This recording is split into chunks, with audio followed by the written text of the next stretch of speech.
محبوب علیہ الصلوۃ والسلام مسجد حرام میں تشریف لائے مکہ المکرمہ میں،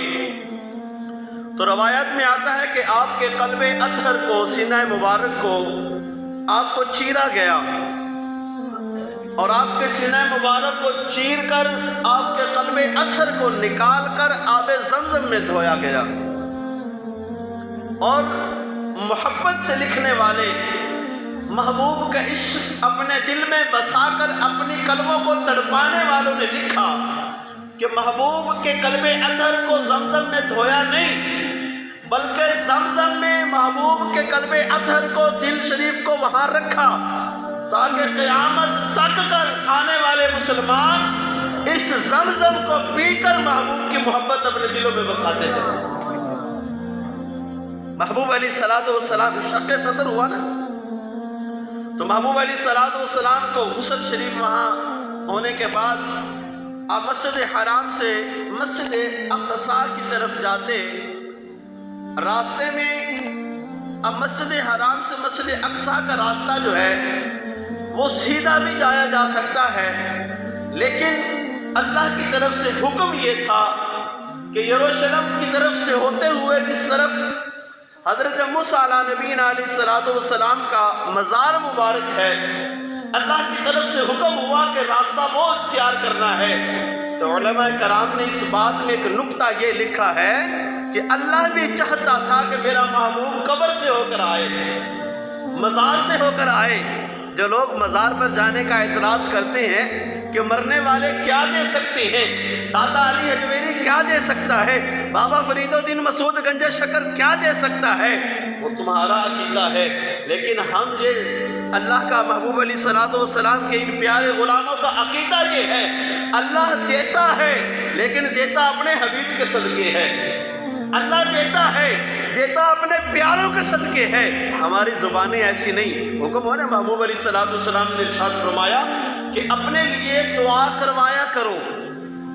دعا کے لیے لوگوں کو کہا کرو، کیونکہ اپنے لیے جو دعا مانگی جاتی ہے وہ اتنی جلدی قبول نہیں ہوتی جتنی جلدی دوسرا بندہ کسی کے حق میں دعا مانگے وہ جلدی قبول ہوتی ہے۔ اسی لیے ہم اصال ثواب کے موقع پر، جمعۃ المبارک کے بعد، عیدین کے بعد، کسی بھی ایسے موقع پر جب اجتماعی دعا مانگتے ہیں تو ہم اسی لیے پہلے سارے لوگوں کا ذکر کرتے ہیں، سارے انبیاء و مرسلین کا ذکر کرتے ہیں، حضور کی امت کے ہر خاص و عام کا ذکر کرتے ہیں، پھر کہتے ہیں کہ یا اللہ ان کے صدقے ہمیں بھی عطا فرما دے۔ اسی لیے دعا کا بزرگوں کو کہا کریں، ماں کو کہیں، اپنے باپ کو کہا کریں، کسی بزرگ کو کہیں، نیک نمازی کو کہیں، دیکھیں کہ یہ نیک بندہ ہے، نماز پڑھنے والا ہے، ذکر و اذکار کرنے والا ہے، اللہ کے قریب ہے، اللہ کی بندگی کا ہر وقت خیال رکھتا ہے، تو ہمیں چاہیے کہ اس سے دعا کے لیے کہنا چاہیے۔ یہ میرے محبوب کی سنت ہے۔ اب علماء کرام نے یہ لکھا کہ اللہ کی طرف سے یہ حکم تھا کہ محبوب علیہ الصلوۃ والسلام حضرت موسیٰ کی قبر سے ہو کر آئیں، اور پھر دوسرا نقطہ اسی بات میں یہ بھی لکھا تاکہ جو اعتراض کرنے والے میرے نبی کی ذات پر کہ محبوب تو قبر میں چلے گئے اور ابھی کسی کی وہ بات سن نہیں سکتے، دیکھ نہیں سکتے، اب بس وہ جیسے ہمارے مرنے والے دنیا سے چلے گئے اور وہ بھی اور ان کا ایک ہی جیسے ہیں، معاذ اللہ، ایسی بات نہیں۔ اللہ نے یہ دکھانا تھا، محبوب کی زبان اطہر سے لوگوں کو یہ بتانا تھا کہ میں جب مسجد حرام سے مسجد اقصیٰ کی طرف جا رہا تھا تو میں نے حضرت موسیٰ کو اپنی قبر میں دیکھا، جب میں مسجد حرام سے مسجد اقصیٰ میں گیا، مسجد اقصیٰ میں بیت المقدس میں نے حضرت موسیٰ کو وہاں بھی دیکھا، جب پہلے آسمان، دوسرا آسمان، چھٹے آسمان تک پہنچے، حضرت موسیٰ جو قبر میں تھے، حضرت موسیٰ جو بیت المقدس مسجد اقصیٰ میں تھے، اب کیا دیکھتے ہیں کہ وہی حضرت موسیٰ چھٹے آسمان پر بھی پہنچے ہیں، چھٹے آسمان پر بھی پہنچے ہیں۔ کیا حضرت موسیٰ کوئی تین نہیں ہے، ایک ہی ہے؟ اور جو محبوب کا امتی اور جو اللہ کی بارگاہ میں التجا کرے کہ یا اللہ وہ اپنے سہنے نبی کی امت مجھے دے دے، اللہ کہے دل کا امت احمدہ، یہ امت میرے نبی احمد کی ہے، اللہ کی طرف سے حکم ہوتا ہے۔ اب حضرت موسیٰ عرض کرے یا بار الہ، اگر مجھے وہ امت نہیں دی جا سکتی، اللہ میں تیری پاک بارگاہ میں دعا کرتا ہوں، التجا کرتا ہوں، وہ اگر امت مجھے نہیں دی جا سکتی تو پھر مجھے بھی اس سونے نبی کا امتی بنا دے۔ جو حضرت موسیٰ اس امت محمدیہ کا فرد ہونے کے لیے دعا کرے، محبوب کی غلامی کا پٹکا اپنے گلے میں ڈالنے کے لیے اللہ کی پاک بارگاہ میں دعا کرے، ان کی یہ شان ہے کہ وہ قبر میں بھی دکھائی دیتے ہیں، مسجد اقصی میں بھی دکھائی دیتے ہیں، چھٹے آسمان پر بھی دکھائی دیتے ہیں۔ یہ شان ہے خدمتگاروں کی۔ سرکار کا عالم کیا ہوگا، سرکار کا عالم کیا ہوگا۔ محبوب علیہ الصلوۃ والسلام اب مسجد اقصی کی طرف جاتے ہیں۔ اب ذرا ایک اور بات جو نقطہ میں بیان کرنا چاہتا ہوں وہ یہ دیکھیں کہ براق کی رفتار اتنی تیز ہے، کتنی تیز ہے۔ پہلے بھی ذکر کیا گیا کہ جہاں تک نظر جاتی ہے وہاں تک ایک قدم ہے، پھر آگے دوسرا قدم ہے۔ یہ میری اور آپ کی نظر کا کمال نہیں، یہ مثال میری اور آپ کی نظر کی نہیں دی گئی، بلکہ یہ محبوب فرما رہے ہیں۔ یہ نگاہ نبوت کا کمال ہے کہ نگاہ نبوت جہاں تک نظر آتا ہے، جہاں تک جاتی ہے وہاں تک اس کا ایک قدم ہے براق کا، پھر آگے دوسرا قدم ہے۔ اب اتنی تیز رفتار براق کی، جو ایک مہینے کا سفر آنے اور ایک مہینے سفر جانے کا لگتا ہے، لیکن ایک لمحے کے اندر قرآن کہہ رہا ہے لیلم، کہ رات کے کچھ حصے میں، اور رفتار اتنی تیز ہے۔ اب مجھے یہ بتائیں، میں آپ کو ایک مثال کے ساتھ اس بات کی وضاحت دینا چاہتا ہوں۔ اگر ہمارے پاس موٹر سائیکل، اچھی موٹر سائیکل ہو جو اچھی سپیڈ سے چلنے والی ہو، وہ تقریباً 100 یا 80 کی سپیڈ سے ہم اس کو چلا رہے ہوں، تو کیا ہمارے سر پر کوئی پگڑی یا کوئی امامہ یا کوئی ٹوپی ٹک سکتی ہے؟ نہیں ٹک سکتی۔ یہ تو دنیا کی مثال ہے، 100 کے حساب سے 100 کی رفتار میں ہے۔ جہاز 1000 کلومیٹر 1 گھنٹے کی رفتار طے کرتا ہے، 1000 کلومیٹر، لیکن اس کی بھی سپیڈ اور کم ہے۔ براق کی سپیڈ جو ہے، براق کی رفتار جو ہے وہ تیز ہے۔ اب کیا ہے کہ اس کی رفتار کتنی تیز ہوگی؟ میرے نبی کی شان دیکھیں کہ اتنی تیز رفتاری براق پر محبوب فرما رہے ہیں کہ میرے سر پہ جو امامہ ہے، میں جا رہا تھا تو راستے میں ایک ٹہنی آئی، درخت آیا، اس درخت کی ٹہنی نے میرے امامے کو بوسہ لیا۔ اس کا مطلب یہ ہے کہ جب محبوب جا رہے تھے محبوب کے سر پر امامہ شریف بھی تھا، محبوب کے سر پر امامہ بھی تھا، اور اتنی تیز رفتاری کے ساتھ وہ امامہ ہلا نہیں، گرا نہیں، اور کہتے ہیں کہ یہ نبی میرے جیسا ہے۔ موٹر سائیکل پر بیٹھ کر بندے کے چیچڑے اڑ جائے، اگر اتنی تیز رفتاری کے ساتھ جایا جائے تو جسم بے قابو ہو جائے، جسم کے ذرات بکھر جائیں، لیکن یہ میرے نبی کی شان ہے۔ کوئی ذرات تو کیا، جسم سے لگنے والا وہ کپڑا تک نہیں اس کو ہلتا۔ محبوب علیہ الصلوۃ والسلام اتنی تیز رفتار براق پر سوار ہے، مسجد اقصی میں گئے۔ مسجد اقصی میں گئے، جبریل امین علیہ الصلوۃ والسلام نے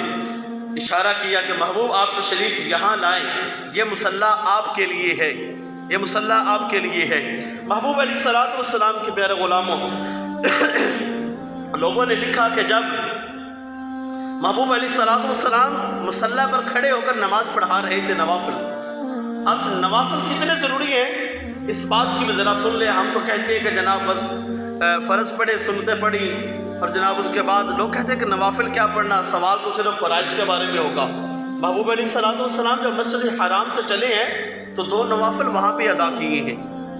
اور جا کر مسجد اقصی میں گئے ہیں تو 2 نوافل وہاں پہ پڑھائے ہیں۔ پھر جب بیت المعمور میں گئے ہیں جو فرشتوں کا کعبہ ہے، محبوب نے وہاں پہ بھی 2 نوافل ادا کیے ہیں،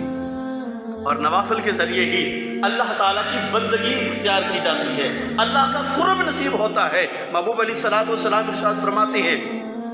یتقرب الی عبدی بالنوافل فکنت سمع الذی یسمع بها وکنت بصرہ الذی یبصر بها وکنت یدہ التی یبطش بها۔ محبوب فرما رہے ہیں کہ بندہ نوافلوں کے ذریعے اللہ کا قرب حاصل کر لیتا ہے۔ یتقرب الی عبدی بالنوافل، اللہ کا قرب حاصل ہوتا ہے نوافل کے ذریعے، اور قرب کتنا حاصل ہوتا ہے؟ محبوب فرماتے ہیں کہ جب بندہ نوافل کے ذریعے، عبادات کے ذریعے اللہ کو راضی کر لیتا ہے، اللہ کا قرب حاصل کر لیتا ہے، پھر اللہ تعالیٰ کی طرف سے حکم ہوتا ہے اے میرے بندے آنکھ تیری ہے دیکھنا خدا کا ہو جاتا ہے، اے بندے ہاتھ تیرے ہیں پکڑنا خدا کا ہو جاتا ہے، اے بندے پاؤں تیرے ہیں چلنا خدا کا ہو جاتا ہے، اے بندے یہ کان تیرے ہیں سننا خدا کا ہو جاتا ہے۔ وجہ یہ ہے ساتھ ہیں یا پاؤں ہے یا ہاتھ ہیں، بلکہ ہمارا یہ عقیدہ ہے قل هو اللہ احد اللہ الصمد لم یلد ولم یولد ولم یکن لہ کفوا احد۔ اس سے مراد یہ ہے خدا کا پکڑنے سے کیا مراد ہے، خدا کے دیکھنے سے مراد کیا ہے، خدا کے سننے سے مراد کیا ہے، اس سے مراد یہ ہے کہ جو رب چاہے گا وہ اسی کو دیکھے گا، پھر بندہ گناہوں سے بچ جائے گا، جو رب چاہے گا وہ اسی کو پکڑے گا، پھر بندہ غلط کام کی طرف نہیں جائے گا، پھر جو رب چاہے گا وہ اسی بات کو سنے گا، پھر بندہ گناہوں سننے سے بچ جاتا ہے، گانے سننے سے فلمیں سننے سے بچ جاتا ہے، پھر جو چاہے گا رب وہ بندہ اسی کو دیکھے گا، پھر وہ آنکھ سے کبھی میلا نہیں دیکھے گا، وہ آنکھ سے کبھی برا نہیں دیکھے گا، وہ بد نگاہی نہیں کرے گا۔ اور یاد رکھے جو بندہ آج اس آنکھ سے برا دیکھتا ہے بد نگاہی کرتا ہے، آتے جاتے ہوئے عورتوں کو لڑکیوں کو بد نگاہی بری نظر سے دیکھتا ہے، یا موبائل میں ایسی کوئی چیزیں دیکھتا ہے، تو یاد رکھے کہ اسی آنکھ میں جہنم کی آگ بھر دی جاتی ہے۔ اللہ اکبر، اسی آنکھ میں جہنم کی آگ بھر دی جائے گی۔ وہ فرماتے ہیں کہ آگ کی سلائیاں جیسے ہم سرما ڈالتے ہیں آج سلائی، وہ آگ کی آنکھوں میں پھیری جائے گی، اور بتاؤ بندے کے پلے کیا بچے گا۔ اس لیے محبوب علیہ الصلوۃ والسلام کے غلاموں ایسے کاموں سے ہمیں بچنا چاہیے۔ محبوب علیہ الصلوۃ والسلام مصلی پر تشریف لائے، اب محبوب علیہ الصلوۃ والسلام انبیاء و مرسلین کو نماز پڑھا رہے ہیں، انبیاء و مرسلین کو نماز پڑھا رہے ہیں پیچھے۔ اب لکھا ہے کہ جو انبیاء و مرسلین ہیں وہ پیچھے دعا مانگ رہے ہیں، دعا مانگنے کی وجہ انہوں نے ذکر کی ہے۔ اب دیکھیں کہ محبوب علیہ الصلوۃ والسلام کچھ نے لکھا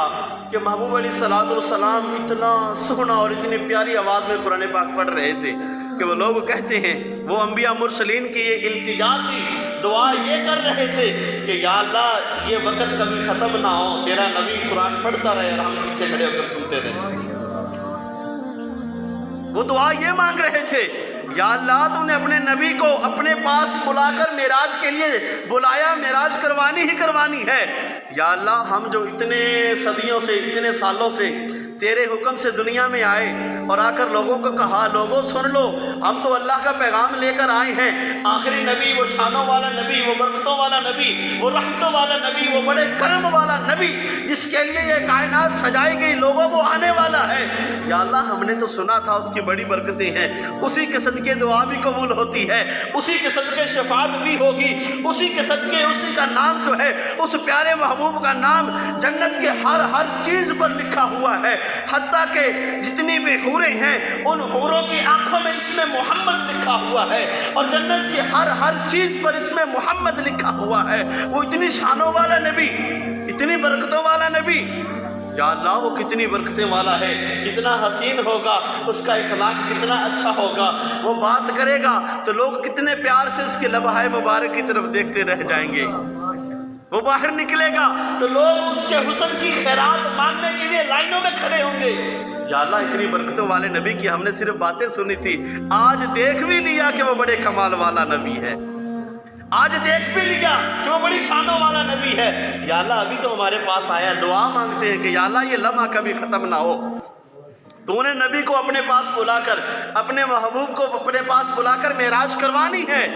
یا اللہ یہ جو محبوب ابھی نماز پڑھا رہا ہے ہمارے سامنے ہے، یا اللہ ہم چاہتے ہیں کہ یہ لمحے کبھی ختم نہ ہو۔ اور پھر اگر ہم میں سے میں قرآن پاک پڑھوں تو کچھ تھوڑا سا ٹھیک پڑھ لوں گا، اور کوئی اچھا قاری پڑھنے والا پڑھے تو وہ اور زیادہ خوبصورت پڑھ لے گا، اور جس کی زبان ہی ہو، جس کا لہجہ ہی عربی ہو، زبان بھی عربی ہو، وہ پڑھے تو اس کی کیا بات ہے۔ اب صحابیوں میں بھی سی ایسے کہ وہ جب قرآن پاک پڑھتے ہیں تو اتنی خوبصورت آواز میں پڑھتے ہیں۔ اور دیکھیں کہ محبوب علیہ الصلوۃ والسلام کے امتیوں میں حضرت داؤد علیہ الصلوۃ والسلام، جب حضرت داؤد علیہ الصلوۃ والسلام پر کتاب اتری نا زبور، آپ جب زبور کی تلاوت کیا کرتے نا،